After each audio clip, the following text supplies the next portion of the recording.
Tuhan bersamamu. Dan bersama Inilah Injil suci menurut Matius.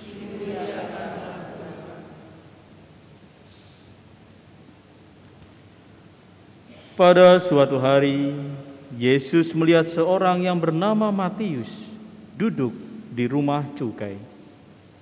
Yesus berkata kepadanya, "Ikutlah aku." Matius segera berdiri dan mengikuti Yesus.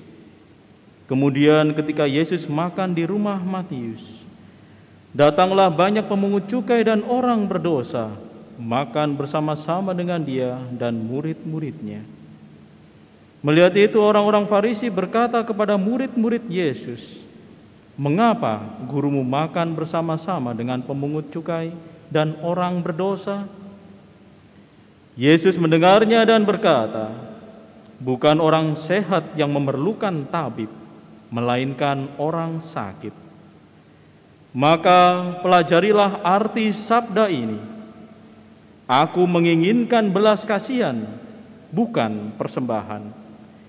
Aku datang bukannya untuk memanggil orang benar, melainkan orang berdosa." Demikianlah sabda Tuhan. terpujilah Kristus.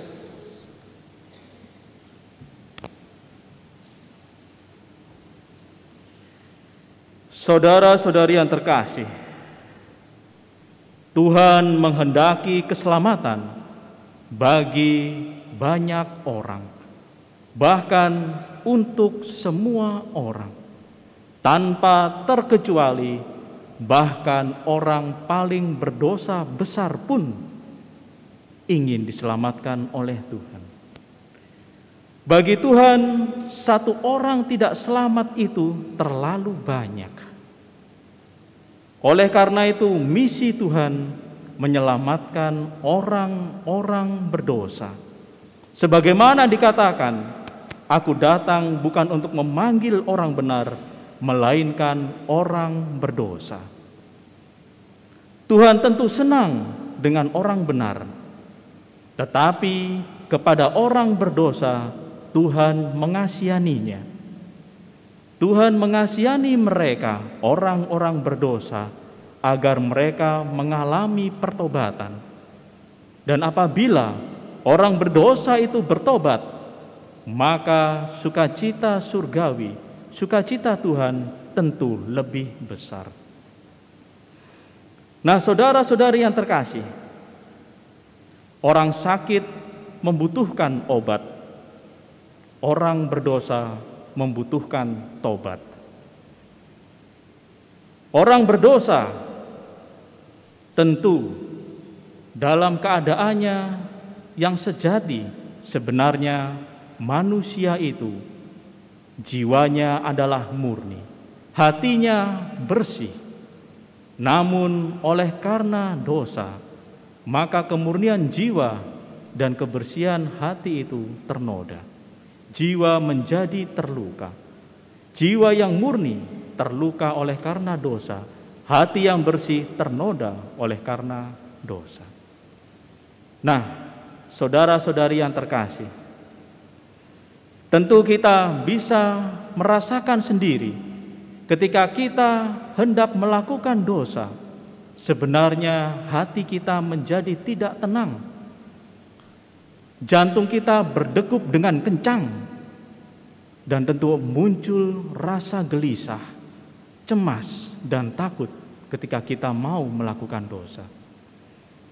Dan itu pertanda ketika kita mau melakukan dosa, bahwa jantung kita berdegup kencang, itu adalah suara hati nurani kita sedang mengetuk kepada kita semua.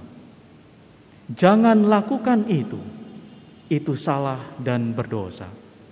Jangan mengambil uang itu bukan milikmu. Jangan mengambil uang rakyat. Jangan mengambil barang yang bukan kepunyaan. Dan tentunya terus-menerus ada kata-kata lain ketika kita hendak melakukan dosa. Jangan berbohong, jujurlah. Namun ketika kita melakukan apa yang melawan suara hati itu, maka kita jatuh di dalam dosa. Dan kemurnian jiwa kita, kebersihan hati kita yang sejak semula diberikan oleh Tuhan menjadi terluka dan ternoda. Namun saudara-saudari yang terkasih, Tuhan tetap optimis kepada manusia, sebab manusia memiliki kehendak untuk menjadi orang yang baik dan benar. Dari sebab itu, Tuhan senantiasa membuka koridor belas kasih pengampunannya kepada setiap insan manusia, bahkan dengan merentangkan tangannya di kayu salib untuk senantiasa membuka mata manusia bahwa di atas salib itu belas kasih pengampunan Tuhan dan akibat dari dosa terpampang begitu nyata, sehingga manusia mengalami belas kasih pengampunan dan sadar akan akibat dosa itu menjadi bertobat.